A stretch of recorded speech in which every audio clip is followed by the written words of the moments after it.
الحمد لله رب العالمين والعاقبة للمتقين والصلاة والسلام على أشرف الأنبياء والمرسلين والحمد لله رب العالمين.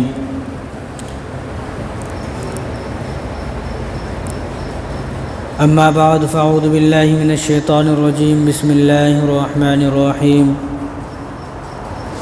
لقد من الله على المؤمنين إذ بعث فيهم رسولا من أنفسهم يتلو عليهم آياته ويزكيهم ويعلمهم الكتاب والحكمة وإن كانوا من قبل لفي ضلال مبين.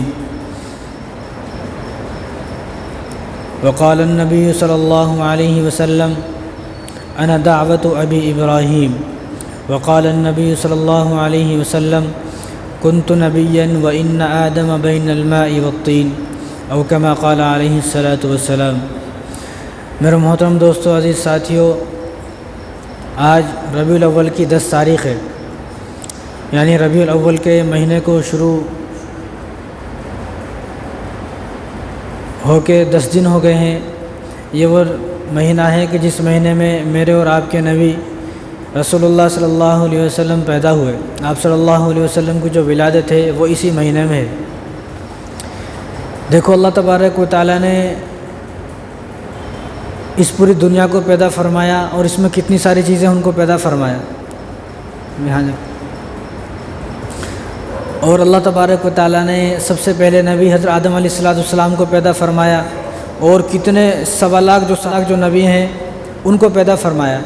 لیکن اللہ تبارک و تعالیٰ نے جب بھی کسی کو پیدا فرمایا، ان چیزوں کو بنایا، تو اللہ تعالیٰ نے یہ نہیں کہا کہ میں اس چیز کو بنا رہا ہوں یا ان نبی کو آپ کے اندر بھیج رہا ہوں کہ میں احسان کر رہا ہوں. یعنی اتنے سارے نبی آئے، کسی نبی کو بھیجنے پر اللہ تبارک و تعالیٰ نے یہ نہیں کہا کہ میں اس نبی کو بھیج کر احسان کر رہا ہوں. اور اللہ تبارک و تعالیٰ نے اتنی بڑی دنیا بنائی، تو اس دنیا کو جو چیزیں اللہ تبارک و تعالیٰ نے بنائی ہیں، تو ان چیزوں کو بنانے پر اللہ تبارک و تعالیٰ نے یہ نہیں کہا کہ میں تم پر احسان کر رہا ہوں. لیکن جب میرے اور آپ کے نبی رسول اللہ صلی اللہ علیہ وسلم کو اس دنیا کے اندر بھیجا، تو اللہ تبارک و تعالیٰ نے فرمایا: لقد من اللہ علی المؤمنین اذ بعث فیہم رسولا من انفسہم، کہ میں حضور صلی اللہ علیہ وسلم کو بھیج کر تم پر احسان کر رہا ہوں. یعنی اللہ تعالیٰ نے اتنے سارے نبی کو بھیجا، لیکن اللہ تعالیٰ نے احسان نہیں جتایا. لیکن جب حضور کو اس دنیا کے اندر بھیجا تو اللہ تبارک و تعالیٰ نے احسان جتایا، یہ میں احسان کر رہا ہوں تمہارے اوپر حضور کو بھیج کر. تو معلوم یہ ہوا کہ کتنے نبی آئے، اللہ نے احسان نہیں جتایا. جس نبی پر اللہ تبارک و تعالیٰ نے احسان کو جتایا، جس نبی کو بھیج کر ہم اس نبی کی امت کے اندر پیدا ہو گئیں، یہ ہماری کتنی خوش نصیبی کی بات ہے. اور ہم بنا بتائے، ہم نے کوئی عرضی بھی نہیں دی کہ اللہ تعالیٰ سے کہا نہیں یا اللہ ہمیں اس امت کے اندر پیدا فرما، پھر بھی اللہ تبارک و تعالیٰ نے پیدا فرمایا. تو یہ ہماری کتنی خوش نصیبی کی بات ہے. تو یہ وہ مہینہ ہے کہ جس مہینے میں میرے اور آپ کے نبی رسول اللہ صلی اللہ علیہ وسلم پیدا ہوئے. تو حضور کی جو پیدائش ہے نا، وہ بھی عجیب ہے. حضور صلی اللہ علیہ وسلم کے دادا ہیں جن کا نام ہے عبد المطلب، سب کو معلوم ہے. تو ان کا اصلی نام عبد المطلب نہیں ہے، ان کا اصلی نام ہے شیبہ. جو آپ صلی اللہ علیہ وسلم کے جو دادا ہیں ان کا نام ہے شیبہ. تو شیبہ ان کا نام کیوں ہے؟ کیونکہ جب پیدا ہوئے نا تو پیدائشی طور پر ان کے سر کے کچھ بال سفید تھے. اب جن کے بال سفید ہوتے ہیں نا تھوڑے، تو ان کو شیبہ بولتے ہیں. تو جب وہ پیدا ہوئے اور پیدائشی طور پر ان کے سر کے بال تھوڑے سفید تھے، تو ان کا نام شیبہ ہو گیا. تو تمام لوگ ان کو شیبہ بولتے تھے. تو ان کے والد صاحب تھے جو ان کا نام تھا ہاشم. تو ان کا انتقال ہو چکا. جو حضور صلی اللہ علیہ وسلم کے دادا ہیں ان کے والد ہاشم، تو ہاشم کا انتقال ہوا. تو جو دادا ہیں شیبہ جن کا نام ہے، تو وہ اپنے چاچا، ان کے چاچا کا نام ہے مطلب، ان کی کفالت میں آ گئے. تو وہ ان کی دیکھ بھال کرنے لگے. لیکن غربت کا زمانہ تھا، آپ غریب تھے بہت. تو انہوں نے کیا کیا، یہ مکے میں پیدا ہوئے شیبہ. تو انہوں نے یہ کیا کہ تم جو ہے، ان کی جو ننیال تھی شیبہ کی، جو ہاشم تھے ان کی جو بیوی تھی، تو وہ مدینے کی تھی. تو انہوں نے جو مطلب تھے، جو ان کے چاچا تھے شیبہ کے، تو انہوں نے کہا کہ تم ایسا کرو، یہاں تو غربت کا زمانہ ہے، تو آپ اپنے جو ہے ننیال میں چلے جاؤ. تو یہ جو شیبہ ہے نا، اپنے ننیال میں چلے گئے، نانی کے یہاں، ماموں کے یہاں رہنے لگے. تو ایک آدمی مکے سے مدینے گیا، تو اس نے دیکھا کہ ایک بچہ ہے اور بہت خوبصورت تیر انداز ہے، تیر کا نشانہ لگاتا ہے، جہاں وہ نشانہ لگاتا اس کا نشانہ لگ جاتا. تو جب انہوں نے نشان لگاتے ہوئے دیکھا تو انہوں نے کسی سے پوچھا بھئی یہ بچہ کون ہے؟ تو انہوں نے کہا کہ یہ شیبہ ہے اور مطلب کا بھتیجا ہے اور ہاشم کا بیٹا ہے، تو ان کا انتقال ہو گیا اس لیے یہاں ہے. تو ان آدمی مدینے سے آیا مکہ. تو مکہ آ کر جو مطلب تھے ان کے چاچا، ان سے کہا کہ بھئی تمہارا جو بھتیجا ہے وہ تو بہترین تیر انداز ہے، تو تم اس کو مدینہ میں کہیں کو چھوڑو، یہاں لے کے آؤ، اس کی یہاں اچھی تربیت ہوگی، اس کو اچھا دیکھیں گے اور اس کو اچھا تیر انداز بنائیں گے، تو اس کو یہاں لے کر آؤ۔ تو وہ ان کو جو ہے مدینہ سے بلا لے گیا مکہ۔ تو جب مکہ یہ جو مطلب تھے یہ خود لینے گئے ان کو، جب لے کے آ رہے تھے تو جس اونٹ پر بیٹھے تھے اس اونٹ پر پیچھے ان کو بٹھایا ہوا تھا جو آپ صلی اللہ علیہ وسلم کے دادا ہیں جن کا نام شیبہ ہے، اور آگے خود بیٹھے ہیں۔ تو وہ زمانہ تھا، ایسا زمانہ تھا کہ اس زمانے میں غلاموں کی خرید و فروخت ہوتی تھی، لوگ خوبصورت غلام جو ہے وہ لے کے آتے تھے۔ اب دیکھنے والوں نے یہ سمجھا کہ مطلب جن کو پیچھے بٹھا کے لا رہے ہیں نا یہ ان کے غلام ہیں، حالانکہ وہ غلام نہیں تھے، وہ تو بھتیجے تھے۔ تو لوگوں نے کہا کہ دیکھو عبد المطلب، لوگوں نے کہا عبد المطلب یعنی مطلب کے غلام۔ تو حضور صلی اللہ علیہ وسلم کے جو دادا تھے ان کا اس وجہ سے نام عبد المطلب پڑ گیا، کیونکہ ان کے چاچا مطلب تھے۔ عبد المطلب کا مطلب مطلب کا غلام، تو ان کا نام عبد المطلب پڑ گیا، تو ان کا نام اصلی نام تھا شیبہ۔ تو یہ حضور صلی اللہ علیہ وسلم کے دادا ہیں۔ تو حضور صلی اللہ علیہ وسلم کے جو دادا عبد المطلب تھے ان کے 12 بیٹے ہوئے، تو انہی 12 بیٹوں میں سے ایک کا نام تھا عبداللہ۔ تو ان کو بڑا پیار کرتے تھے، بڑی محبت کرتے تھے، محبت سے رکھتے تھے ان کو۔ تو جو عبداللہ تھے نا ان کی پیشانی پر نور چمکتا تھا، وہ نور حضور صلی اللہ علیہ وسلم کا نور تھا، تو لوگ جو تھے نا دیکھ کے پہچان لیتے تھے۔ تو عبداللہ جو ہیں حضور صلی اللہ علیہ وسلم کے جو والد ہیں صاحب ہیں حضرت عبداللہ، تو ایک مرتبہ جا رہے تھے گلی سے، تو ایک عورت تھی جس کا نام فاطمہ ہے، تو وہ اپنے وقت کی وہ عورت تھی کہ جس کو توریت اور انجیل زبور جو حفظ یاد تھے، تو اس نے توریت اور انجیل میں آپ صلی اللہ علیہ وسلم کی پیدائش کی جو پیشین گوئیاں ہیں، جو واقعات ہیں، وہ اس نے سب پڑھے ہوئے تھے۔ تو اس نے عبداللہ کو دیکھا تو پہچان لیا، ارے یہ تو وہی ہے کہ اس کی پشت سے جو ہے وہ آخری نبی پیدا ہوں گے، انہوں نے پہچان لیا۔ جب اس عورت نے پہچان لیا تو اس عورت نے کہا کہ عبداللہ تمہیں بچانے پر 100 اونٹ لگے تھے، کیونکہ عبداللہ کے جو والد صاحب ہیں عبد المطلب، تو انہوں نے زمزم کے کنویں کو کھودا، کبھی وقت آئے گا تو میں پھر سے وہ بات بتاؤں گا۔ تو انہوں نے زمزم کے جب کنویں کو کھودا تو انہوں نے منت مانگی تھی اپنے بیٹے کو قربانی کرنے کی، تو عبداللہ کے جو بچانا تھا، عبداللہ کو بچانے کے لیے 100 اونٹ لگے، وہ کیسے لگے میں کبھی اور بتاؤں گا۔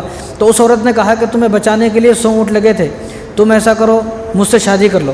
پہلے تو اس نے کہا کہ مجھ سے شادی کر لو، اس عورت نے، انہوں نے کہا کہ میں تو عزت دار خاندان سے ہوں، تو میں تو عزت والا آدمی ہوں، میں ایسے شادی نہیں کر سکتا، میں شادی کروں گا تو اپنے جو میرے چچا ہیں میں ان کی مرضی سے شادی کروں گا، میں ایسے تو شادی نہیں کروں گا، اور والد صاحب کی مرضی سے شادی کروں گا۔ تو اس نے کہا، اس عورت نے، اگر تو شادی نہیں کر سکتا تو ایسا کر میرے ساتھ ایک رات گزار۔ حضور صلی اللہ علیہ وسلم کو جو والد صاحب ان سے کہا کہ تم میرے ساتھ ایک رات گزار لو تو میں تمہیں 100 اونٹ گفٹ میں دوں گی۔ 100 اونٹ یعنی اربوں خربوں کا مال ہے، 100 ایک اونٹ کتنا کا رہتا سب کو معلوم ہے، 5-6 لاکھ کا رہتا۔ تو اس نے کہا کہ تمہیں بچانے کے لیے نا، تمہاری جان بچانے کے لیے 100 اونٹ لگے تھے، عبد المطلب نے 100 اونٹ قربان کرے تھے، وہ 100 اونٹ تم مجھ سے لے لو، میرے ساتھ ایک رات گزار لو۔ تو انہوں نے پھر یہ کہا کہ میں تو عزت دار آدمی ہوں اور عزت دار خاندان سے ہوں، میرا تو میرے خاندان کا ایک مرتبہ ہے، تو میں یہ کام نہیں کر سکتا۔ کہا کہ ٹھیک ہے، وہ چلے گئے۔ اس کے بعد عبداللہ کی شادی حضرت آمنہ سے ہو گئی۔ حضرت آمنہ جو ہے وہ قبیلہ زہرہ کی بیٹی تھی۔ قبیلہ زہرہ ایک قبیلہ ہے مدینہ کے بازو میں، تو ان کی بیٹی تھی، تو ان کی عمر 16 سال تھی حضرت آمنہ کی۔ تو حضرت آمنہ سے شادی حضرت عبداللہ کی ہو گئی۔ جب شادی ہو گئی تو حضرت آمنہ حمل سے ٹھہر گئی، حمل ٹھہر گیا۔ تو وہ جو نور تھا حضور صلی اللہ علیہ وسلم کے والد صاحب کے جو چہرے پر جو نور تھا، جو روشنی تھی، وہ ان کے چہرے سے ان کے حمل میں جو ہے پیٹ کے اندر منتقل ہو گئی، تو ان کے چہرے پر وہ نور نہیں تھا۔ تو ایک مرتبہ پھر عبداللہ جا رہے تھے تو وہ عورت پھر سے ملی، تو حضرت عبداللہ نے کہا کہ تم یہ چاہتی تھی نا میں تمہارے ساتھ ایک رات گزاروں، 100 اونٹ دے دوں، تو تم ایسا کرو مجھ سے شادی کر لو، تم ایسا کرو مجھ سے شادی کر لو۔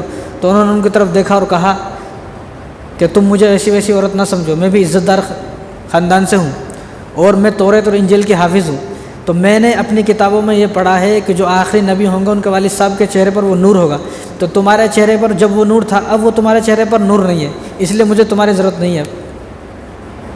اس طرح انہوں نے اپنے آپ کو بچایا۔ تو اسی طرح یہودی جانتے تھے، ان کی کتابوں میں لکھا ہوا ہے، توریت انجیل زبور میں سب لکھا ہوا ہے، سب کو معلوم تھا، لیکن کوئی ایمان نہ لائے تو کیا کر سکتے ہیں۔ تو ایک مرتبہ حضرت عبداللہ جو ہے شادی سے پہلے بڑے خوبصورت تھے، تو ہر آدمی یہ چاہتا تھا کہ میری بیٹے کی شادی ان سے ہو۔ جو بھی آتا روزانہ عبد المطلب کے پاس، جو عبد المطلب آپ صلی اللہ علیہ وسلم کے دادا ہیں، عبداللہ کے والد صاحب ہیں، ان کے پاس روزانہ اپنی بیٹی کا جو ہے پیغام لے کے آتے، میری بیٹی سے نکاح، میری بیٹی سے نکاح۔ وہ تو پریشان ہو گئے کیونکہ ان کو جو ہے جس عورت سے جس لڑکی سے شادی کرنی تھی ایسی لڑکی کو مل نہیں پا رہی تھی. تو انہوں نے کہا کہ عبداللہ سے کہا کہ عبداللہ یہاں لوگ بڑے پریشان کرتے ہیں، روزانہ 2-4 آدمی آ جاتے ہیں شادی کے واسطے، تم ایسا کرو. ان کا ایک دوست تھا، ان کا نام تھا وہاب زہری، عبداللہ کا ایک دوست ہے. تو انہوں نے کہا کہ تم اس دوست کے ساتھ کہیں دور جنگل میں چلے جاؤ اور وہیں پر شکار کرو، وہیں چند دن رہو، یہاں رہیں گے تو لوگ پریشان کر دیتے ہیں شادی کے واسطے. تو وہ جنگل میں چلے گئے وہاب زہری کے ساتھ. تو وہاں جب چلے گئے عبداللہ تو دونوں تھے، تو فوراً دیکھا کہ 70 آدمی یہودی کا آئے، 70 یہودی آئے اور انہوں نے جو ان کے پاس تلواریں تھی گھوڑے پہ آئے، انہوں نے عبداللہ کو قتل کرنا چاہا. تو وہاب زہری نے کہا کہ ان کو کیوں قتل کر رہے ہو؟ انہوں نے کہا کہ ہماری توریت میں لکھا ہوا ہے کہ یہ جو ہیں ان کی پشت سے ایک آخری نبی پیدا ہوں گے اور ہمیں ان کو پہچان لیا ہم نے، انہیں وہی ہے، تو ہم ان کو قتل کر دیں گے. تو انہوں نے کہا کہ بھائی جب تمہاری کتاب میں لکھا ہوا ہے کہ آخری نبی کے والد صاحب ہوں گے اور وہ نبی بھی پیدا ہوں گے تو تم اس کو قتل نہیں کر سکتے کیونکہ وہ تو لکھا ہوا ہے. انہوں نے کہا کہ یہ بات بھی ٹھیک ہے. انہوں نے کہا کہ کچھ بھی ہو ہمیں قتل کرنا ہے. تو وہاب زہری رحمۃ اللہ وہ فرماتے ہیں کہ جیسے ہم ان سے بات کر رہے تھے تو آسمان سے فرشتے آئے، آسمان سے فرشتہ آئے اور فرشتوں نے وہ جو 70 یہودی تھے تمام کے تمام یہودی کو قتل کر دیا ان فرشتوں نے. تو عبداللہ کو اللہ تبارک و تعالیٰ نے اس طرح بچایا. تو عبداللہ جو تھے نا، اب یہ جب شادی کو 6 مہینے ہو گئے، تو جب شادی کو 6 مہینے ہو گئے تو 6 مہینے کے بعد غربت کا زمانہ تھا. تو عبد المطلب جو آپ کے والد صاحب تھے انہوں نے کہا کہ غربت کا زمانہ ہے، آپ ایسا کریں کہ کسی قافلے کے ساتھ چلے جائیں، کچھ تجارت کر کے لائیں تو ذرا فائدہ ہوگا، مال آئے گا، بڑی غربت کا زمانہ ہے. تو انہوں نے کہا کہ ٹھیک ہے. تو ایک قافلہ ملک شام جا رہا تھا، تو ملک شام جا رہا تھا تو وہ ان کے ساتھ چلے گئے. تو جانے سے پہلے حضرت آمنہ جو حضور صلی اللہ علیہ وسلم کی والدہ ہیں، تو انہوں نے کہا کہ ابھی تو ہماری شادی ہوئی ہے، 6 مہینے شادی کو ہوئے ہیں، تو ابھی سے آپ کہاں جا رہے ہو، آپ مت جاؤ. تو انہوں نے کہا کہ ہمارے گھر میں تو کچھ بھی نہیں ہے، فاقے ہیں، غربت کا زمانہ تو مجھے جانا پڑے گا. اور والد صاحب بھی بول رہے ہیں. آج کل کوئی والد صاحب ایسا بول دے بیٹے کو انہیں جاتا ہی نہیں، شادی ہوئی بات انہیں گھر میں سے نکلتا نہیں 1 سال تک. تو والد صاحب کے کہنے پر کمانے کیا جائے گا. تو اب وہ چلے گئے. انہوں نے کہا کہ والد صاحب نے کہا مجھے جانا تو ہے.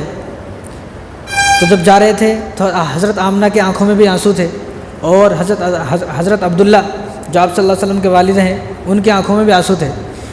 تو جب آنسو تھے تو انہوں نے دیکھا کہ حضرت آمنہ رو رہی ہیں. تو انہوں نے کہا حضرت آمنہ سے کہ جب قافلہ آئے گا نا اور قافلے کی جب گھنٹی بجے گی، تو جب گھنٹی بجے گی نا اس وقت تم دروازے پہ سب سے پہلے آ کے کھڑے ہونا. میں یہ چاہتا ہوں کہ جب میں سب سے پہلے اس بستی میں آؤں، مکے کے اندر آؤں، تو سب سے پہلے میں تمہارا چہرہ دیکھوں. کہا کہ ٹھیک ہے. لیکن دیکھو اللہ کی حکمت کیا تھی. وہ چلے گئے اور جانے کے بعد ملک شام میں تجارت سب کچھ کر کے جیسے آنے لگے. تو ملک شام سے جب آتے تھے تو مدینے ہو کر آتے تھے. تو جب مدینے، اور ابن کی ننیال مدینے میں ہے، جب مدینے تک پہنچے تو ان کی طبیعت خراب ہو گئی. جب طبیعت خراب ہو گئی تو قافلے والوں نے سوچا کہ بھئی آپ کی طبیعت تو خراب ہے، اگر ہم آپ کے لیے رکتے ہیں تو قافلہ رکنے میں بہت دیر ہو جائے گا، آپ ایسا کرو یہیں پر رہو، ہم جاتے. تو وہ آ گئے قافلہ. ابھی حضرت آمنہ جو ہے اپنے دروازے پر کھڑی ہوئی ہیں کیونکہ قافلے کے آنے سے پہلے گھنٹی بجتی تھی کہ قافلہ آنے والا ہے. کیونکہ قافلہ جب پورا قافلہ آ رہا تو اس سے 10-15 کلومیٹر ایک آدمی آگے چلتا تھا اکیلا، تو انہیں آگے جا کے پہلے بتا دیتا تھا کہ وہ لوگ آنے والے ہیں.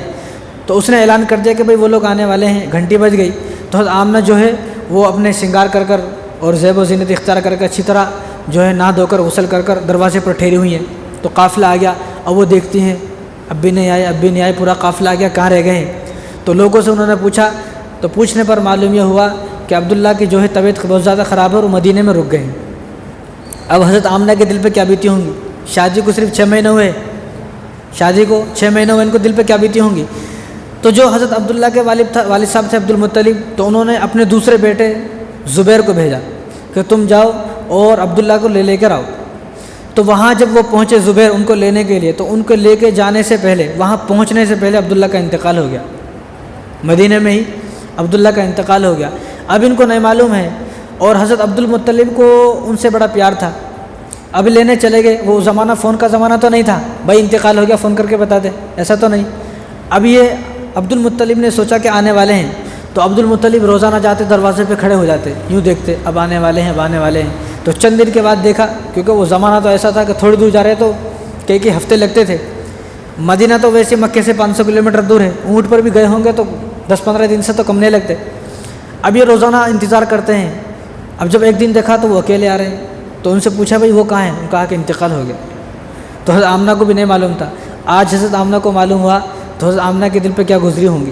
یعنی حضور جب حمل سے تھی حضرت آمنہ تو حضرت عبداللہ کو بھی نہیں معلوم تھا، کیونکہ شادی کو 6 مہینے ہوئے، اور حضور صلی اللہ علیہ وسلم کی وفات جو ہوئی ہے وہ 2 مہینے میں ہوئی ہے، کیونکہ جب آپ صلی اللہ علیہ وسلم جو ماں کے پیٹ میں تھے وہ ان کی جب وفات ہوئی حضرت عبداللہ کی، تو آپ صلی اللہ علیہ وسلم 2 مہینے کے تھے، تو ان کو بھی نہیں معلوم تھا کہ میری بیوی حمل سے ہے، اور حضرت آمنہ کو بھی نہیں معلوم تھا اس وقت، کیونکہ ملک شام جب گئے تھے نا تو ایسا تو نہیں بھائی تو 2-4 کلومیٹر دور تھا، وہاں سے 2200 کلومیٹر دور ہے، تو 2200 کلومیٹر دور اونٹ پہ چل کے جانا تو کتنے مہینے لگتے ہوں گے۔ تو صلی اللہ علیہ وسلم کی جو ولادت ہے نا وہ عجیب ولادت ہے۔ اب اگر کوئی عورت حمل سے ہے تو اس کو کتنی تکلیف ہوتی، کتنی پریشانی ہوتی، سب کو معلوم ہے۔ تو حضرت آمنہ فرماتی ہیں کہ جب میرے پیٹ میں حضور صلی اللہ علیہ وسلم تھے تو مجھے کوئی تکلیف ہی نہیں ہوئی، کوئی پریشانی نہیں، مجھے معلوم ہی نہیں ہوتا کہ میرے پیٹ میں بھی میں حمل سے ہوں، میرے پیٹ میں کوئی بچہ ہے، ان کو معلوم ہی نہیں ہوا۔ اور فرماتی ہیں کہ میں پتھر پر قدم رکھتی تو پتھر روئی بن جاتا، نرم ہو جاتا، اور جب دھوپ میں چلتی تو درخت جو تھے نا ان کے اوپر جھک جاتے، سایہ کرتے، اور جب وہ چلتی تھی دھوپ میں جہاں درخت نہیں ہوتے تھے وہاں پر ایک بادل ان کے اوپر سایہ کرتا تھا، بادل۔ اور روزانہ حضرت آسیہ اور حضرت مریم اور حضرت حوا یہ ان کے پاس آتی تھی، جب ان کو گرمی لگتی تھی وہ ان کو ہوا کرنے آتی تھی، تو پوچھتی تھی وہ حضرت آمنہ تم کون ہو؟ تو انہوں نے کہا کہ تمہیں مبارکباد ہو، ہم تمہیں مبارکباد دینے آئے ہیں کہ تم ایسے نبی کی ماں بننے والی ہوں جو آخری نبی ہے۔ تو وہ حضرت آسیہ، حضرت مریم، حضرت عیسیٰ علیہ السلام کی والدہ مریم، حضرت آسیہ جو فرعون کی بیوی ہیں، تو وہ حضرت آمنہ رضی اللہ تعالیٰ عنہ کو جو ہے پنکھا کرنے آتی تھی۔ اور جب وہ کنویں پر جاتی تھی، وہ زمانہ بور کا تو نہیں تھا بھائی، لائٹ ڈالو بور آ گیا، تو کنویں میں سے پانی نکالتے تھے، جب حضرت آمنہ کنویں پر جاتی تھی تو پانی خود بخود اوپر آ جاتا تھا، خود بخود، اور وہ آسانی سے لے لیتی تھی۔ تو جو اور عورتیں تھیں مکے کی وہ ان کو بولتی تھی آپ یہیں رکے رہو، جب تک ہماری بکریاں پانی نہیں پی لیتی، ہم پانی نہیں بھر لیتے تو نکو جاؤ۔ تو وہ وہاں پر رہتی تھی، تو جب سب عورتیں تھیں پانی بھر لیتی تھی اور ان کی بکری پانی پی لیتی تھی۔ اور یہ غربت کا زمانہ تھا۔ اب آپ صلی اللہ علیہ وسلم جب حمل سے آئے ہیں تو قحط سالی ختم ہو گئی، لوگوں کی غربتیں ختم ہو گئی، فقر و فاقہ ختم ہو گئے، لوگوں کے دن بدلنے شروع ہو گئے، اور حضرت آمنہ رضی اللہ تعالیٰ عنہ کے بدن سے ایک عجیب سی خوشبو آتی تھی، عجیب خوشبو۔ لوگ آ کے شکایت کرتے تھے، کن سے؟ حضرت عبد المطلب سے، جو ان کے سسر تھے، ان سے شکایت کرتے تھے، اور جو ان کی ساس تھی حضرت فاطمہ ان سے شکایت کرتی تھی کہ تمہاری بہو جو ہے بیوہ ہے، شوہر کا انتقال ہو چکا ہے، اور یہ ایسی خوشبو لگاتی ہے جس گلی سے گزر جاتی ہے کہ 24 گھنٹے تک اس گلی سے خوشبو آتی ہے۔ تو حضرت عبد المطلب نے اپنی بیوی جو فاطمہ ان سے کہا کہ تم ذرا حضرت آمنہ کو پوچھو کیا ہوا، یہ خوشبو کہاں سے لگاتی ہیں، خوشبو کہاں سے لاتی ہیں، یہاں تو کھانے کے ڈالے پڑ رہے ہیں اور یہ خوشبو استعمال کرتی ہیں۔ تو حضرت فاطمہ گئی حضرت آمنہ کے پاس، جب ان کے پاس گئی اور پوچھنا چاہا نا، ان کے جو چہرے پر نور تھا، جو روب تھا، اس کو دیکھ کے بے ہوش ہو کے گر گئی۔ جب ہوش میں آئی تو حضرت عبد المطلب سے کہا کہ میں نہیں پوچھ سکی، میرے اندر اتنی ہمت نہیں ہے کہ میں ان سے پوچھوں، میں کس طرح پوچھوں، آپ ایسا کرو آپ ان سے جا کے پوچھو۔ تو ان کی بھی ہمت نہیں ہو رہی تھی، لیکن لوگوں کے پیچھے شکایتیں بہت تھی تو پوچھنا ضروری تھا۔ تو حضرت عبد المطلب ان کے پاس آئے، حضرت آمنہ کے پاس، اور پوچھا کہ بیٹی یہ جو خوشبو تم استعمال کرتی ہو تم کہاں سے لاتی ہو، یہ کون دیتا ہے تمہیں، کیا تمہیں عبداللہ سے پیار نہیں تھا، عبداللہ سے محبت نہیں تھی؟ کہ عبداللہ کے جانے کے بعد بھی، کیونکہ اس زمانے میں جس عورت کا شوہر کا انتقال ہو جاتا تھا وہ عورت کوئی زیب و زینت اختیار نہیں کرتی تھی، کچھ بھی نہیں لگاتی تھی، تیل نہیں لگاتی تھی، پانی نہیں، کچھ بھی نہیں، بالکل سادہ۔ اس لیے حضرت المطلب نے کہا کہ تمہیں عبداللہ سے محبت نہیں تھی۔ ان کا آپ کیسی بات کر رہے ہو، حضرت عبداللہ کے لیے تو میں راتوں کو روزانہ روتی ہوں، انہوں نے تو مجھ سے کہا تھا جب میں قافلے سے واپس آؤں اور گھنٹی بجے گی تو تم سب سے پہلے ٹھہر جانا، تو میں تو آج تک ان کا انتظار کرتی ہوں، میں تو کھانا بناتی ہوں تو پہلا لقمہ توڑتی ہوں تو میں انتظار کرتی ہوں کاش وہ بھی ہوتے اور میرے سامنے جو ہے میرے ساتھ کھانا کھاتے، میں کوئی جو ہے خوشبو استعمال نہیں کرتی ہوں۔ تو کہا کہ لوگ شکایت کرتے ہیں، تو اپنا تکیہ لے کر آئی، حضرت آمنہ، تو تکیے کو پیش کیا، تو اس تکیے کو سونگو، اس میں سے خوشبو آ رہی ہے۔ اب انہوں نے تکیے کو سونگا تو حیران ہو گئے، تکیے سے میں ابھی عجیب خوشبو آ رہی ہے، تو انہوں نے اپنا دوپٹہ دیا، دوپٹے میں سے عجیب خوشبو آ رہی ہے، تو انہوں نے اپنا بستر دیا، دیکھو میرے بستر پہ آؤ، میرے بستر پہ بھی عجیب خوشبو، تو حیران ہو گئے۔ تو انہوں نے حضرت آمنہ نے خود فرمایا کہ جس دن سے میرے پیٹ کے اندر یہ بچہ آیا ہے اس دن سے میرے اندر سے ایسی خوشبو آتی ہے، اور جہاں جہاں دیواروں پہ ہاتھ لگاتی تھی اور جہاں جہاں جھاڑو لگاتی حضرت آمنہ، اس جگہ سے ایسی خوشبو آتی تھی کہ وہ خوشبو کبھی غائب نہیں ہوتی تھی، دور دور تک جو ہے لوگ اس خوشبو کو محسوس کرتے تھے۔ یہ ہمارے حضور کے صرف صرف پیٹ میں آنے سے اور حمل ٹھہرنے سے جو ہے اتنی خوشبو آ رہی ہیں۔ تو جب ولادت کا وقت ہوا، حضور صلی اللہ علیہ وسلم کا جب ولادت کا وقت ہوا تو آپ کے گھر میں، حضرت آمنہ کے گھر میں تیل بھی نہیں تھا، چراغ جلانے کے لیے تیل نہیں تھا، چراغ جلانے کے لیے تیل نہیں تھا، یعنی حضور اتنے غربت میں آئے۔ آج ہمارے اوپر تھوڑی سی غربت ہے تو ہم لوگ پریشان ہو جاتے، حالانکہ ہمارے پاس گھر ہے، گاڑی ہے، سب کچھ ہے، تھوڑا بہت ٹوٹا پھوٹا کاروبار بھی ہے، اگر اللہ تبارک و تعالیٰ یہ بھی چھین لے تو۔ اس لیے ہر حال میں ہمیں شکر ادا کرنا ہے۔ جس طرح حضور جب آئے گھر میں تو حضور کے گھر میں چراغ جلانے کے لیے تیل نہیں ہے، لیکن انہوں نے کسی شکایت نہیں کی۔ تو جب آئی تو حضور صلی اللہ علیہ وسلم اس طرح پیدا ہو گئے کہ ان کو معلوم بھی نہیں ہوا۔ اب تو کتنی تکلیف ہوتی ہے بچہ جب پیدا ہوتا ہے، کتنی تکلیفیں ہوتی ہیں عورت کو ہی معلوم ہے۔ تو جب حضور صلی اللہ علیہ وسلم کی پیدائش ہوئی تو حضرت آمنہ کو کوئی تکلیف ہی نہیں ہوئی، کب پیدا ہو گئے نہیں معلوم۔ جب حضور پیدا ہوئے تو اللہ تبارک و تعالیٰ نے 70,000 فرشتوں کو بھیجا، 70,000 فرشتوں کو بھیجا اور 70,000 حوروں کو بھیجا استقبال کے لیے۔ یہ حضور کا استقبال ہے، حضور کے استقبال کے لیے۔ اور دائی کون ہے؟ جو اللہ تبارک و تعالیٰ نے آسمانوں سے جن کو بھیجا وہ حضرت حوا ہیں، حضرت حوا کو دائی بنا کر بھیجا۔ اور جو دائی ہیں دنیا کی دائی، حقیقی دائی، وہ شفا بنت اسود ہیں۔ جب انہوں نے حضور صلی اللہ علیہ وسلم کو پیدا ہوئے ہاتھ میں لیا تو حضور صلی اللہ علیہ وسلم، دیکھو آج جب بچہ پیدا ہوتا ہے نا، اس کے اوپر بہت زیادہ گندگی لگی ہوتی ہے، اتنی گندگی لگی ہوتی ہے کہ ہم تو خود باپ ہونے کے باوجود اس بچوں کو ہاتھ نہیں لگا سکتا۔ وہ دائی جب ہوتی ہے اس کو پیدا کرتے ہیں ہاسپٹل میں، پیدا ہونے کے بعد اس کو جو ہے اچھا نہلاتے ہیں، دھلاتے ہیں، صاف کرتے ہیں، پھر اس کو پیش کرتے ہیں، لو بھائی تمہارا بچہ ہے۔ اگر نکالتے اس کو دیتے تو ہم لوگ ڈر جاتے ہیں، بھائی یہ کیسا بچہ ہے۔ تو حضور صلی اللہ علیہ وسلم جب پیدا ہوئے تو آپ بالکل صاف پیدا ہوئے۔ تو جو شفا بنت اسد تھی، عبد الرحمن بن عوف کی والدہ، وہ دائی تھی، وہ تو مکے کے اندر انہوں نے تو کئی سو بچے جو ہے انہوں نے کئی سو ڈیلیوری کی ہوئی تھی۔ اب وہ بھی حیران ہو گئی، ایسا بچہ تو ہم کبھی دیکھے نہیں۔ جو بچہ پیدا ہوتا ہے اس کو بدن پہ تو بہت زیادہ گندگی لگی ہوئی ہوتی ہے، بہت زیادہ جو ہے عجیب جو ہے خون اور بہت ساری چیزیں لگی ہوتی ہیں۔ یہ بچہ کیسا ہے؟ بالکل صاف، اس کے بدن پر کوئی چیز نہیں ہے۔ اور جب پیدا ہوئے تو دیکھا، جب بچہ پیدا ہوتا ہے نا تو اس کی ناف اور عورت کے جو ماں ہے، ماں کے ناف کے اندر سے جڑی ہوتی ہے، باہر آ کے اس کو کاٹتے ہیں جب وہ کئی دن کے بعد اچھا ہوتا ہے۔ تو حضور صلی اللہ علیہ وسلم کی ناف پہلے ہی کٹی ہوئی ہے، ناف ہے ہی نہیں، جیسے بڑے آدمی ہوتے صاف، بالکل صاف۔ وہ بھی دیکھ کے حیران ہو کہ یہ بچہ کیسا ہے۔ اور جب بچہ ہوتا ہے آج اس کی ختنہ نہیں ہوتی، بعد میں ختنہ کراتے، اور حضور صلی اللہ علیہ وسلم کی ختنہ پہلے سے ہوئی ہے، ختنہ پہلے سے ہوئی اور بالکل صاف پیدا ہوئے، اور جو ناف جو تھی وہ بھی پہلے سے کٹی ہوئی ہے۔ ایوب حیران ہو گئے کیا ہے۔ جب حضور صلی اللہ علیہ وسلم پیدا ہوئے اور پیدائش کو 10 سے 15 منٹ ہوئے ہیں تو حضور صلی اللہ علیہ وسلم فوراً جس طرح سجدے میں جاتے ہیں اس طرح سجدے میں گئے۔ آپ صلی اللہ علیہ وسلم نے سب سے پہلے آ کے سجدہ کیا تو سب وہ حیران ہیں، یہ کیا ہو رہا ہے، کسی کو سمجھ میں نہیں آ رہا۔ تو آج تو ہم اتنے بڑے ہو گئے سجدہ کرنے تیار نہیں ہے۔ حضور صلی اللہ علیہ وسلم جب دنیا میں آئے تو سب سے پہلا پیغام یہ دیا کہ تمہیں سجدہ کرنا ہی ہے۔ آج ہم لوگ سجدہ کرنے تیار نہیں ہے۔ تو حضور صلی اللہ علیہ وسلم 10-15 منٹ کے بعد آپ نے سجدہ کیا۔ تو سجدہ کرنے کے بعد آپ لیٹ گئے، لیٹنے کے بعد آپ نے انگلی سے اشارہ کیا، انگلی سے ایسا اشارہ کیا۔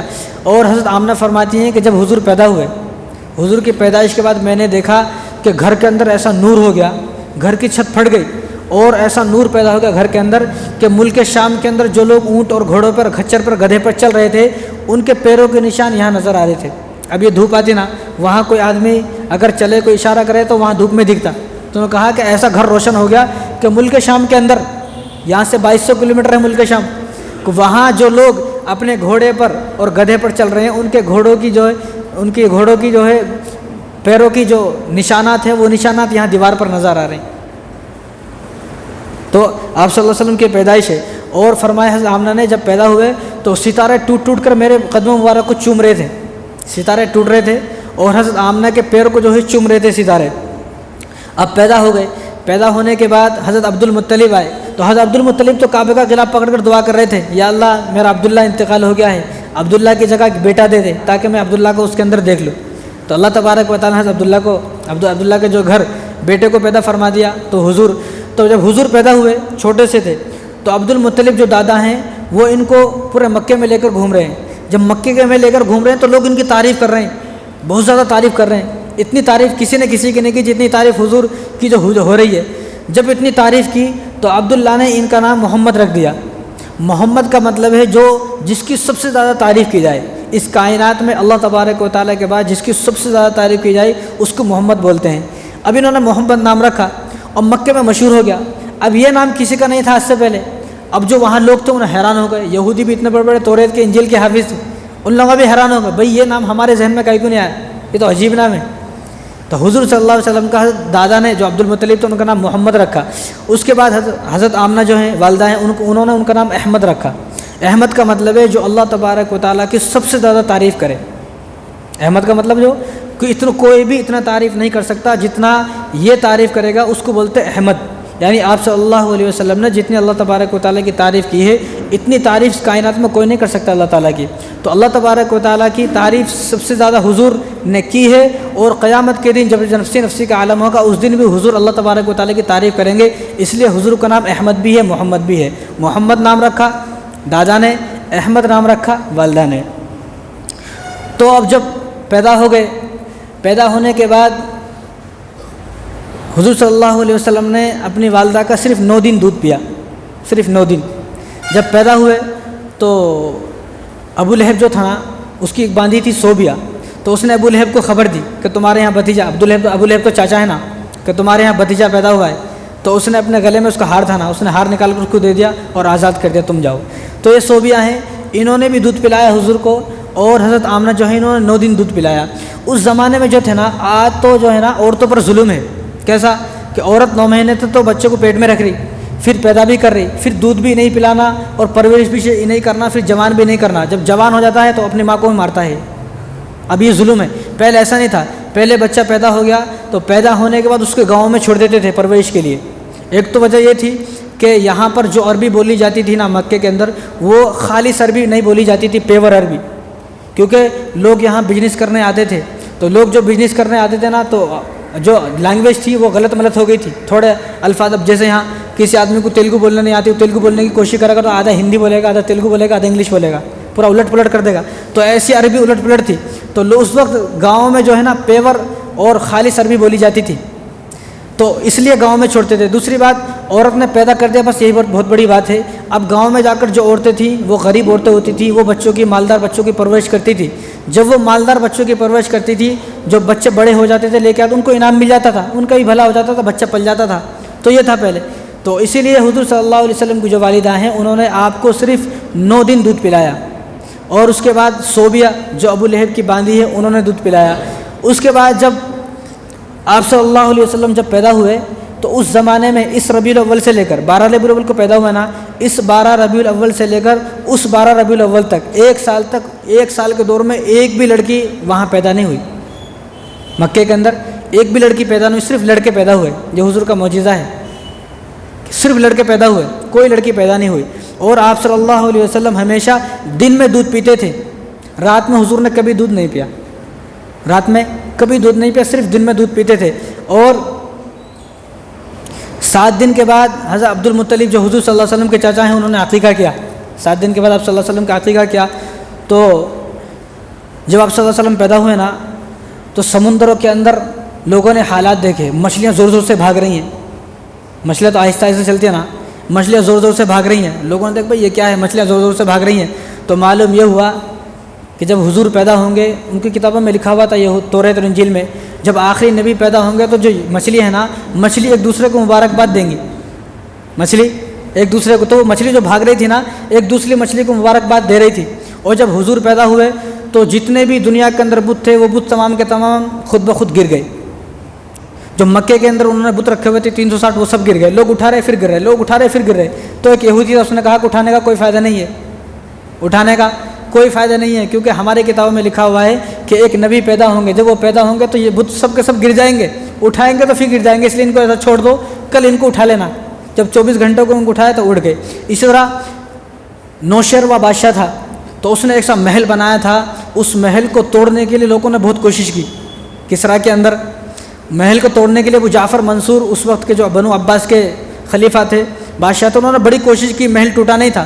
جب حضور پیدا ہوئے، اچانک سے اس محل کے ایسا 14 پلر ٹوٹ کر نیچے گر گئے۔ انہیں حیران ہو گیا، ارے اتنا مضبوط محل بنایا، کوئی نہیں توڑ سکا، یہ محل کے 14 پلر جو ایسے پلر تھے وہ خود بخود گر گئے۔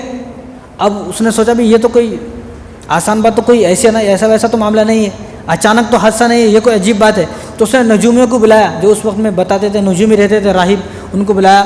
تو راہب نے کہا کہ 14 اس لیے گر گئے ہیں کہ ایک نبی، آخری نبی پیدا ہو گئے ہیں، آپ کی 14 پشتیں اس محل کے اندر حکومت کریں گی، 14 پشتے کے بعد یہاں ان کی حکومت آ جائے گی۔ اب اس نے سوچا یار 14 پشتیں تو بہت بڑی بات ہے، اگر میری ایک پشت بھی حکومت کرے گی تو ایک پشت تو 50 60 سال 70 سال حکومت کرے گی، ان کی حکومت تو 5 سال کی نہیں تھی نا، ان کی تو پیدا ہوئی سے مرنے تک حکومت تھی، جب تک مرے گا نہیں انہیں بادشاہ ہے، یا تو کوئی زبردستی قبضہ کر لے وہ الگ ہے، لیکن بادشاہ انہیں سے۔ اب انہوں نے سوچا 14 حکومت بولے تو 1400 سال لگیں گے، لیکن اس کو نہیں معلوم تھا، کیونکہ اور تھوڑے دن کے بعد انہیں مر گیا، اس کا بیٹا انہیں مر گیا، اس کا بیٹا وہ مر گیا، یعنی 20 سال کے اندر 14 آدمی مر گئے۔ اور عثمان رضی اللہ تعالیٰ عنہ کے زمانے میں وہ محل جو ہے ایران جو ہے فتح ہوا، اور حضور جو صحابہ کی وہاں حکومت آئی۔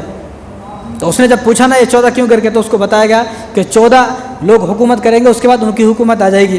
اسی طرح ایران کے اندر نا عود اور چندن کی لکڑی سے آگ جلاتے تھے لوگ، اور اس آگ کی پوجا کرتے تھے، آگ کو ہی بھگوان سمجھتے تھے، آگ کی پوجا اور آگ کو ہی خدا سمجھتے تھے۔ تو اچانک سے جب حضور پیدا ہوئے تو اچانک سے وہ آگ بجھ گئی، لوگ حیران ہو گئے۔ تو انہوں نے جب پوچھا تو اس کی تعبیر بھی یہی نکلی کہ آخری نبی آنے والے ہیں، وہ آخری نبی آئیں گے تو آگ خود بخود بجھ جائے گی۔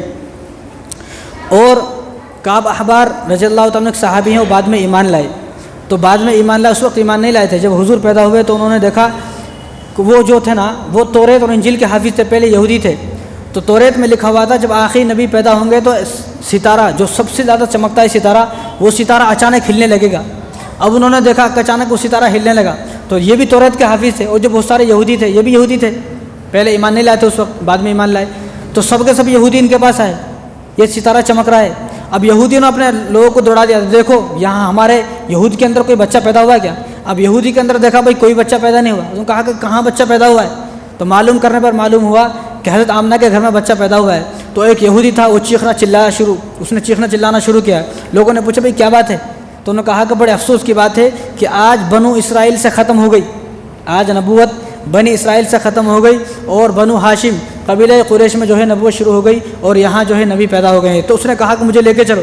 جب حضور کے پاس کو لے کے گئے تو اس نے دیکھا کہ حضور کے یہاں دونوں کندھوں کے بیچ میں ایک بالوں کا گچھا، جس طرح زیادہ سے بال ہوتا ہے نا، ایسا ایک گچھا تھا، اس کو وہ مہر نبوت ہوتی ہے۔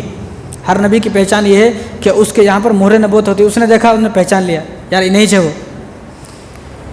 تو آپ صلی اللہ علیہ وسلم کی جو ولادت ہے نا وہ عجیب ولادت ہے، اور آپ صلی اللہ علیہ وسلم کا پوری زندگی میں سایہ نہیں تھا۔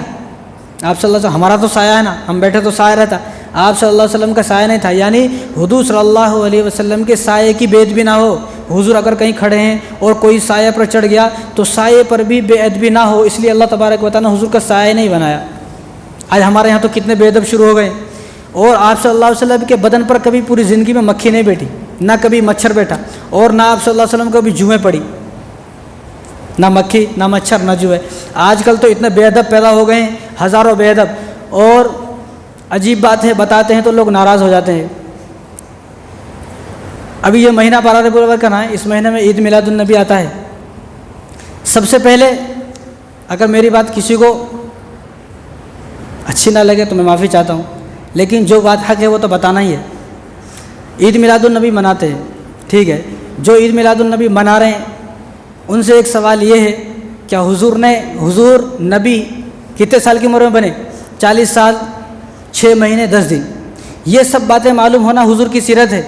عید میلاد النبی منانا اصل حضور کی سیرت نہیں ہے، یہ سب باتیں معلوم ہے تو اصلی وہ عاشق رسول ہے۔ روڈوں پر پھرنا جھنڈے لے کر، گانے بجانا، لوگوں کو پریشان کرنا، یہ اسلام ہے کیا؟ یہ تو اسلام نہیں ہے نا۔ اور حضور صلی اللہ علیہ وسلم جب نبی بنے 40 سال 6 مہینے 10 دن، حضور صلی اللہ علیہ وسلم کی جب عمر مبارک تھی جب آپ نبی بنے، اگر اسلام کے اندر عید میلاد النبی منانا جائز ہوتا تو حضور 23 سال زندہ رہے نبوت کے بعد، حضور نے نہیں بنایا۔ اب یہ سوال ہم کس سے کرتے نا تو لوگ کیا بولتے، ارے ان کے پاس اتنا وقت نہیں تھا۔ یعنی جب اللہ تبارک و تعالیٰ نے فرما دیا ہے الیوم اکملت لکم دینکم واتممت علیکم نعمتی ورضیت لکم الاسلام دینا، کہ آج دین مکمل ہو چکا ہے، تو اگر ان کو معلوم یا انہوں نے بتایا نہیں یا ان کے پاس وقت نہیں تھا، اگر ان کے پاس وقت نہیں تھا منانے کا تو بتا تو سکتے تھے نا۔ اگر یہ اسلام ہے اور انہوں نے بتایا نہیں تو معاذ اللہ یہ تو حضور کے اوپر الزام ہے کہ حضور نے دین کو چھپا لیا ہے۔ اور اللہ تبارک و تعالیٰ بھی، اگر ہم یہ بولتے انہوں نے بتایا نہیں تو اللہ تبارک و تعالیٰ بھی اس معاملے میں جھوٹے بنتے ہیں۔ کیوں؟ کیونکہ اللہ تعالیٰ تو فرما رہے الیوم اکملت لکم دینکم، میں نے دین کو مکمل کر دیا۔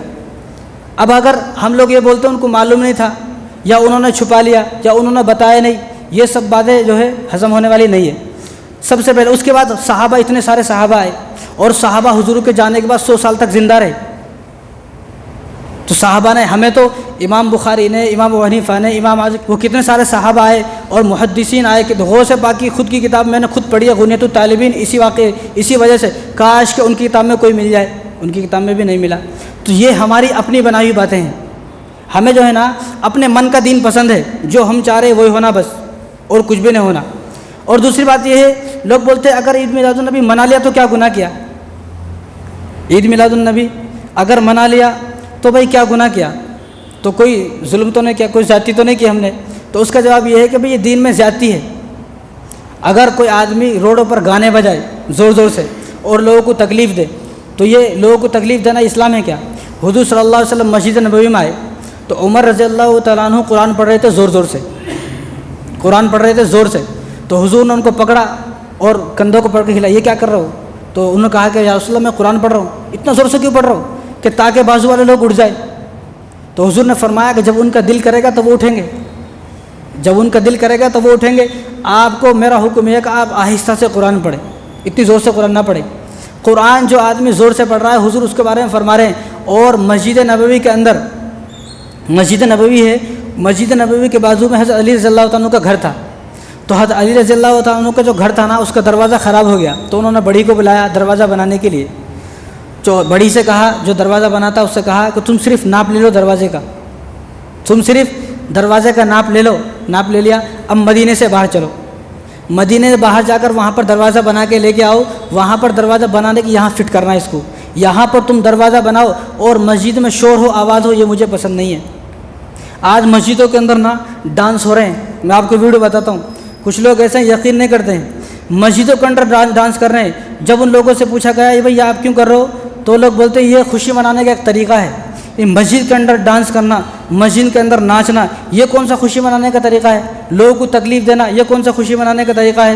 اصل خوشی عید میلاد النبی کی وہ ہے کہ حضور صلی اللہ علیہ وسلم کی سیرت ہمیں معلوم ہو، حضور کی مکمل سیرت معلوم ہے. اگر کسی جوان سے جو عید میلاد النبی کا جلسہ منا رہے ہیں، کسی سے اس سے پیچھے پوچھا جائے کہ حضور صلی اللہ علیہ وسلم کو جب نبوت ملی تو آپ کی عمر کتنی تھی، شاید کہ کوئی بتا سکتا ہے. حضور صلی اللہ علیہ وسلم کے کتنے نام ہیں، 90 نام پڑھ کر سناؤ، شاید کہ کوئی بتا سکتا ہے؟ کوئی نہیں بتا سکتا. بڑے مشکل ہے کوئی بتا دے. تو مسجدوں میں ناچنا، مسجدوں میں گانا، روڈوں پر پھرنا، روڈوں پر گانا اور ڈی جے بجانا، یہ اسلام نہیں ہے.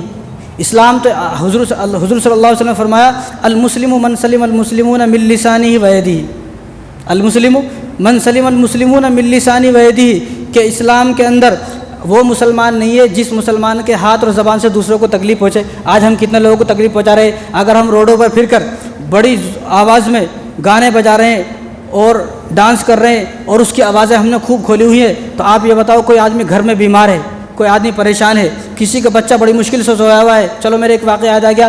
حضور صلی اللہ علیہ وسلم مسجد نبوی میں نماز پڑھا رہے تھے، مسجد نبوی میں نماز پڑھا رہے تھے. نماز تو نماز شروع کی اور سورہ فاتحہ والضالین ختم ہوئی.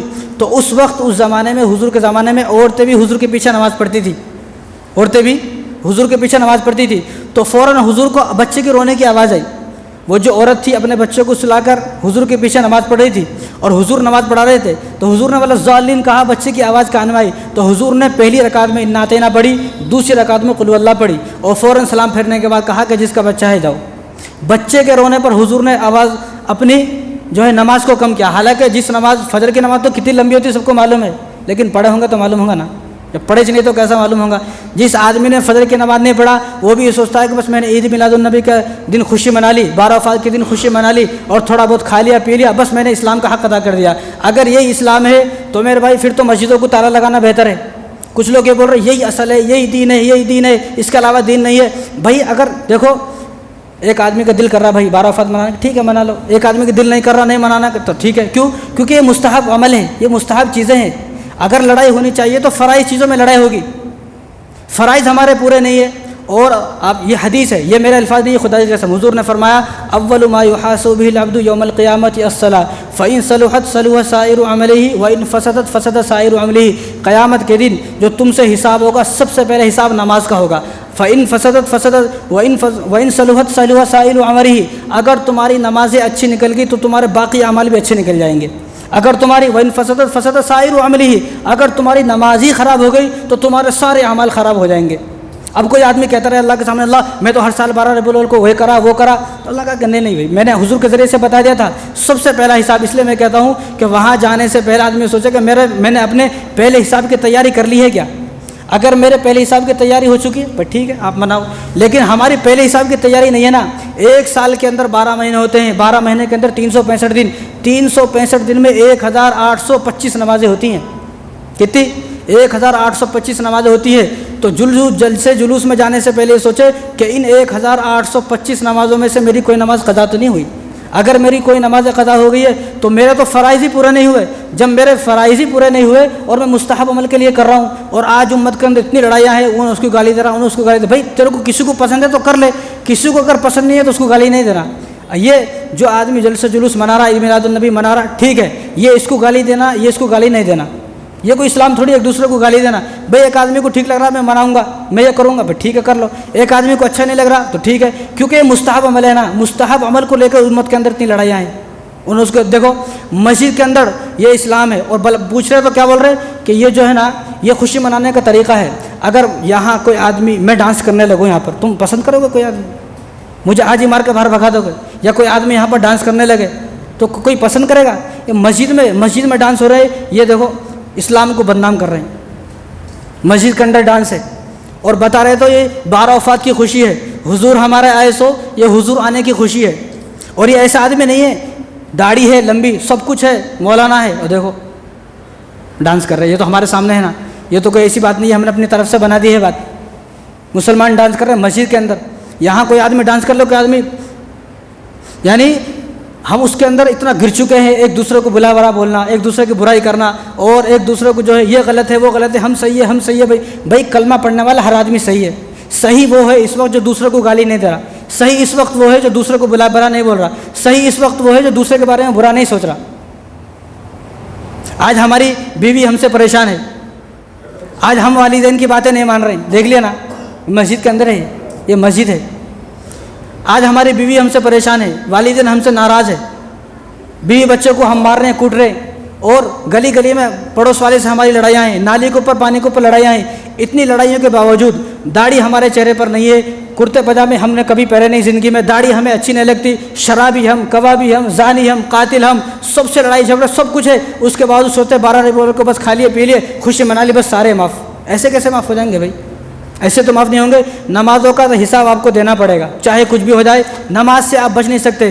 آج ہمارے جلوس سے نا کفر جھلکتا ہے۔ آج گنیش کو لے کے جا رہے ہیں، دیکھنا آپ، گنیش کو لے کے جا رہے ہیں، دیکھا نا آپ نے اچھی طرح سے۔ اور 12 ربیع الاول کا جو جلسہ ہے یہ بھی دیکھو، جلوس جا رہا، دونوں میں کوئی فرق نہیں کر سکتا۔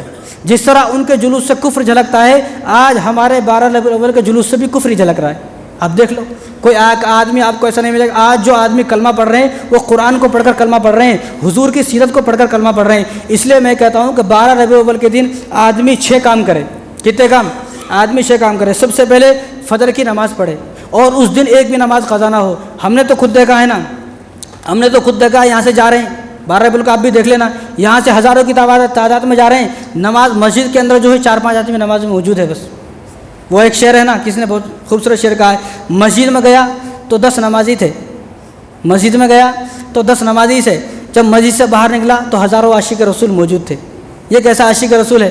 حالانکہ حضور نے تو فرمایا جعلت قرۃ عینی فی الصلاۃ، میری آنکھوں کی ٹھنڈک نماز میں ہے، میری آنکھوں کی ٹھنڈک جلوس میں نہیں ہے۔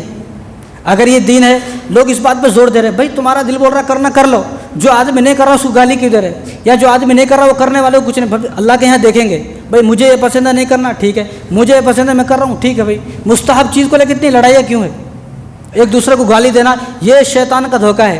شیطان ہمیں جو ہے نا یہ چاہتا ہے کہ کس طرح اس کا ایمان خراب ہو جائے، ایک دوسرے کو گالی دے، اس کے اعمال خراب ہو جائے، کیونکہ جو آدمی کسی کو گالیاں دیتا ہے، ایک مرتبہ گالی دیتا ہے تو اس کی قبر میں ایک بچھو پیدا ہو جاتا ہے، دل میں نفرت بٹھا رہا ہے، بغض بٹھا رہا ہے۔ تو جو آدمی کے دل میں بغض ہے، نفرت ہے، عداوت ہے، حسد ہے، کینہ ہے، دوسرے سے چڑنا ہے، ایسے آدمی کی تو نماز بھی قبول نہیں ہے۔ حضور نے فرمایا کہ جس آدمی کے دل میں ذرہ برابر بھی تکبر ہوگا، حسد ہوگا، بغض ہوگا، وہ آدمی جنت میں داخل ہی نہیں ہوگا۔ تو ہمارے دل کے اندر نا شیطان نے بغض پیدا کر دیا ہے، ہمیں صرف سوچنا بھائی آدمی منا رہا، ٹھیک ہے بھائی منا لے، اور منانے والا نہیں منانے والوں کو دونوں آپس میں گالی گلوچ نہیں کرنا۔ سب سے پہلے ہمیں 12 ربیع الاول کے دن کیا کرنا ہے؟ ایک کام سب سے پہلے یہ کام کرنا ہے کہ ہمیں نماز نہیں چھوڑنی اسی۔ ہمارے جو ایسے لوگ ہیں جو پورے سال نماز پڑھتے ہیں لیکن 12 ربیع الاول کے دن نماز نہیں پڑھتے، کیا میں ابھی عاشق رسول ہوں؟ بھائی نمازیں پڑھ رہا ہے نا، عاشق رسول کیسا ہو جائیں گا بھائی؟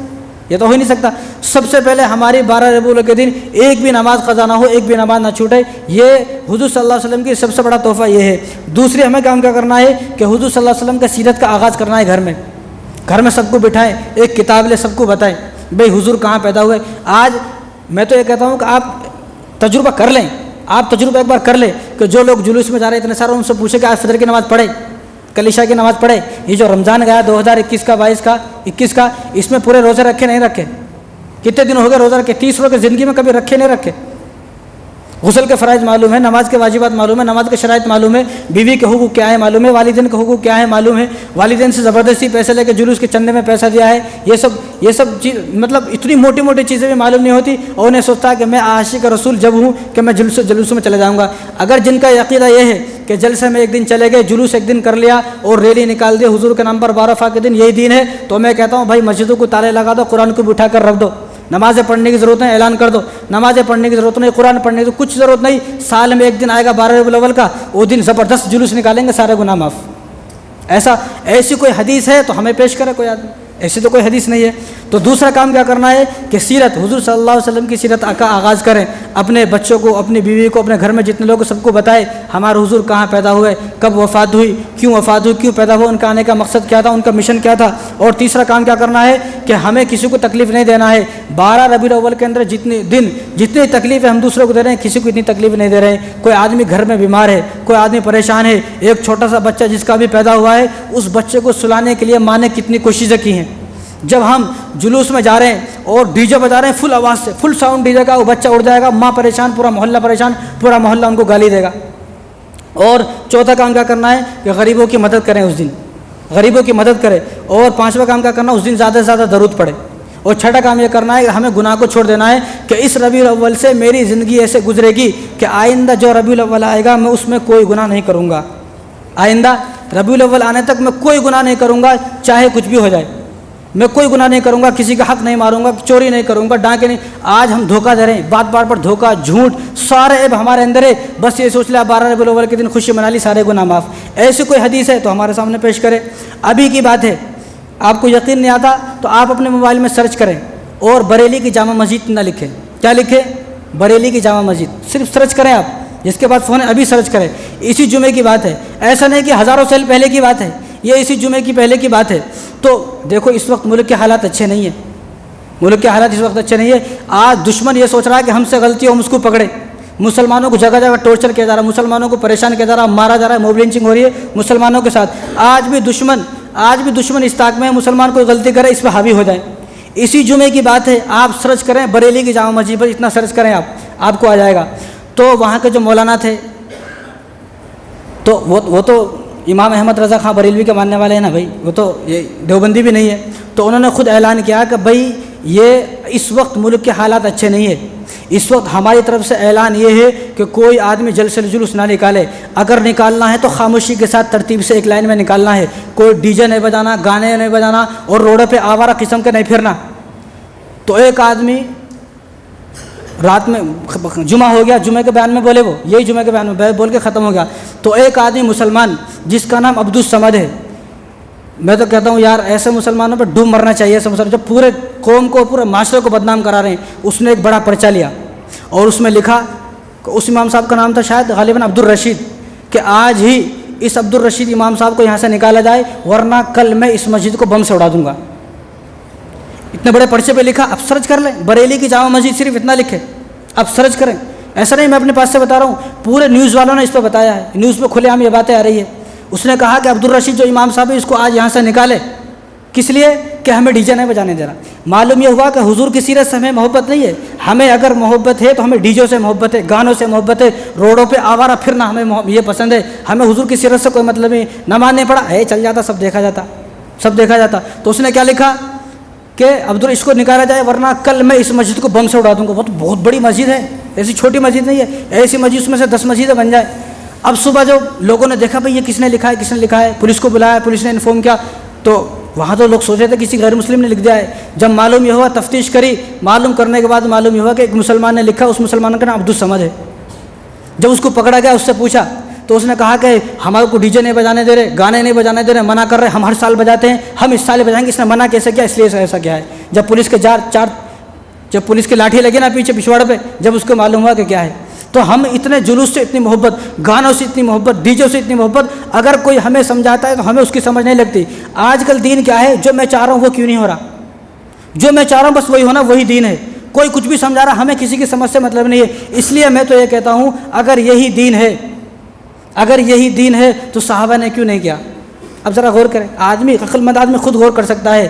بھائی جو آج کل کے لوگ بتا رہے ہیں یہ دین نہیں ہے, اگر یہی دین ہے تو جامعہ نظامیہ کے بڑے بڑے مفتی صاحب جلوس میں کائے کو نہیں آ رہے, پھر ان مسجدوں کے مول صاحب جلوس میں کائے کو نہیں جا رہے. جلوس میں پورے آوارہ پوٹے ہیں. اور دوسری بات, حضور صلی اللہ علیہ وسلم کا نام کیک پر لکھا ہوا ہے. میں سے تو وہ ویڈیو دیکھی نہیں جاتی بھائی. مجھے تو ایک ویڈیو بھیجنے, میں تو پریشان ہو گیا, یہ ویڈیو کیسی ہے. گنبد خضرا بنایا ہوا ہے, بیت اللہ شریف بنایا ہوا ہے, اور صلی اللہ علیہ وسلم لکھا ہوا ہے. حضور صلی اللہ علیہ وسلم کے بعد پورا لکھا ہوا ہے. اتنا لمبا چھرا ہے اس کے پاس, اور یوں کاٹا. جو کاٹنے والا کوئی ایسا میرے جیسا چندی چور نہیں ہے. اتنی لمبی داڑھی ہے, بڑا شملہ ہے, بڑی ٹوپی ہے, بڑا جبہ ہے, اور اتنی لمبی تلوار سے لے کر حضور کے نام کو کوئی کیسا کاٹ سکتا ہے. صلح حدیبیہ ہے, حضور صلی اللہ علیہ وسلم نے ایک پیپر لکھایا کفار کے لیے, تو اس میں حضرت علی سے لکھا ہے. حضرت علی نے کہا, حضرت علی نے جو لکھا, محمد رسول اللہ کی طرف سے تمہارے لیے ایک لیٹر ہے, محمد رسول اللہ کی طرف سے. تو انہوں نے دیکھا کہ بھائی نہیں, ہم اس کو قبول نہیں کریں گے, محمد رسول اللہ نہیں لکھنا, اس میں صرف یہ لکھنا ہے محمد بن عبداللہ کی طرف سے ہے. اگر ہم اس کو رسول مانیں گے تو لڑائی ختم ہو جائے گی. لڑائی یہی ہے کہ ہم ان کو رسول نہیں مانتے. تو حضور نے حضرت علی کو بلایا, حضرت علی ادھر آؤ, جو تم نے محمد رسول اللہ اس کو مٹا دو اور محمد بن عبداللہ لکھ دو. تو حضرت علی رونے لگے, حضور یہ مجھ سے نہیں ہوگا. حالانکہ یہ حضور کا حکم ہے, اور یہاں حضور کا حکم بھی نہیں ہے. کہا کہ یا رسول اللہ یہ مجھ سے نہیں ہوگا, میں اپنے ہاتھوں سے اس کو نہیں مٹا سکتا. تو حضرت عمر کو بلایا کہ ذرا یہ بہادر ہیں, ان کو بلایا. کہا کہ رسول اللہ مجھ سے نہیں ہوگا, میری گردن تو کٹ سکتی ہے لیکن میں آپ کا نام مٹا دوں یہ نہیں ہو سکتا. تو حضور نے خود پہن لے کر خود اس کو مٹایا. صحابہ کی ہمت نہیں ہو رہی حضور کے سامنے حضور کا نام مٹانے کی. یہاں حضور کے کیک پر, حضور کے نام پر چھرے چلا رہے ہیں, شرم نہیں آ رہی ہم لوگوں کو. اور ہم اپنے گھروں میں کیک لا رہے ہیں اور حضور کا نام لکھا کر اس پہ چھرے سے کاٹ رہے ہیں, شرم نہیں, ڈوب کے نہیں مر جاتے ایسے مسلمان. اور دوسری بات, بینر لگائے ہوئے بڑے بڑے, ڈی جے لگائے ہوئے ہیں, اور ڈی جے کو چاروں طرف بینر لگائے ہوئے ہیں, ان پر لکھا ہوا ولادت صلی اللہ علیہ وسلم, پورا لکھا ہوا, حضور کا نام لکھا ہوا ہے. اس بینر کے اوپر چڑھ کر, وہ ویڈیو میرے پاس موجود ہے, ایسی ویڈیو میں رکھتا ہوں جس طرح آپ کو ابھی دکھایا, وہ بینر کے اوپر چڑھ کے اس کے جوتے جو ہے وہ حضور صلی اللہ علیہ وسلم کے نام کو ٹچ ہو رہے ہیں, اس بینر کے اوپر چڑھ کے جو ہے ڈانس کر رہے ہیں. اور پھر اس کے اندر عورتیں بھی جا رہی ہیں, بے حیائی ہو رہی ہے, اتنی زیادہ خرافات ہو رہے ہیں. ہم کہاں کہاں تک خرافات کو بتائیں, بس باتیں بہت ساری ہیں. بس کہنا تو یہی ہے کہ ان چیزوں سے بچیں, ہم فرائض پر غور کریں جو ہم سے پوچھا جائے گا. قیامت کے دن سب سے پہلا سوال نماز کا ہوگا. وَإِن فَسَدَتْ فَسَدَ سَائِرُ عَمَلِهِ, نماز ہی خراب ہوگی تو سارے اعمال خراب ہو جائیں گے. تو کہتا رہے میری عمر تو 50 سال تھی, میں نے پڑھا 50 سال تک 12 ربیع الاول کو جو ہے بہت بڑا جلسہ کیا ہے, جلوس کیا ہے, یہ کیا ہے, وہ کیا ہے. حضور اللہ تعالیٰ فرمائیں گے یہ سب ایک طرف رکھو, پہلے نمازیں نکالو. ایک سال میں 1825 نمازیں ہوتی ہیں, ان 1825 نمازوں میں سے کتنی پڑھا, پہلے ان کا حساب دے. یہ ٹھیک ہیں تو باقی چیز بعد میں دیکھیں گے, یہ اگر ٹھیک نہیں ہو باقی چیز سب ختم. اس لیے فرائض پر غور کریں اور ان خرافاتوں کو چھوڑیں. اللہ تعالیٰ ہم سب کو ان باتوں پر عمل کرنے کی توفیق عطا فرمائے. وما علینا الا البلاغ.